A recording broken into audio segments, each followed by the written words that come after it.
po sa retiro. So, hindi na kailangan pumunta ng retiro. Kasama natin siya dito po sa pamayanan ng Good Harvest. Palagpakan natin ang mahal na Birhen ng Lourdes. Mga kapatid, dalawang bagay ang ating mga pagpapahayag ngayong umagang ito. Ito po ay tungkol sa pagtawag ng Diyos at tungkol sa ating tugon. Pagtawag ng Diyos, tugon ng bawat isa. Magaling din natin itong unang pagpapahayag na kung saan nakita natin si Propeta Isaias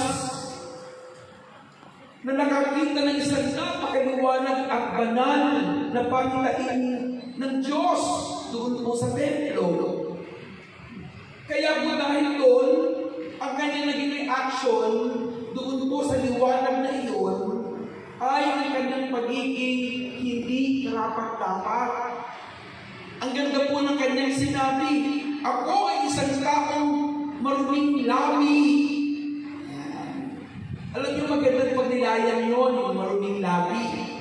Kasi, sabi ko, pag ikay may maruming labi, meron kang maruming pag-iisip, meron kang maruming puso. Hindi ba, sabi nga, ang isda ay nahuhuli sa bibig. Kaya mandayan natin yung mga sinasabi natin.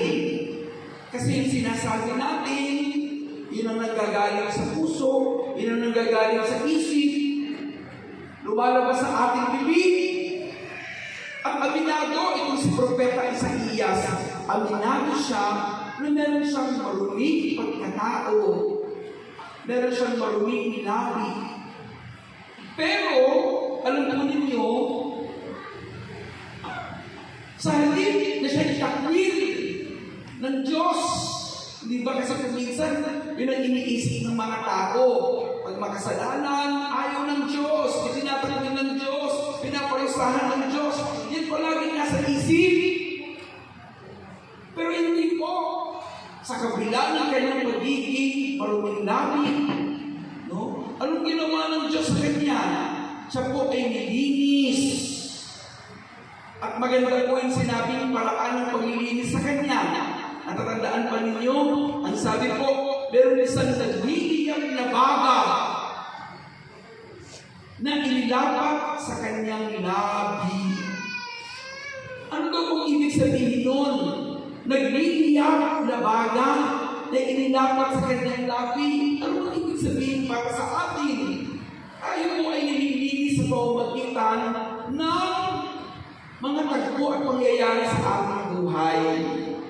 Kung minsan meron tayong mga karanasan na hindi natin maipaliwanag, may mga pagsubok tayong pinagdadaanan, ito po'y paraan ng paglilinis sa atin. Hindi po ito parusa. Tandaan po ninyo, hindi yun parusa, pero paraan ng purification. Paraan ng paglilinis upang pagkatapos nun, talagang makita natin ang ating sarili at sabihin natin, Lord, surrender na ako, susunod na ako sa iyo. Kaya nga ang sabi, narinig ang tingin ng Diyos, sino ang aking isusuko? Sino? Ang sabi ni Isaias, narito ako, Panginoon, ako ang isuko mo. Amen? Pagpaka natin si Propeta Isaias.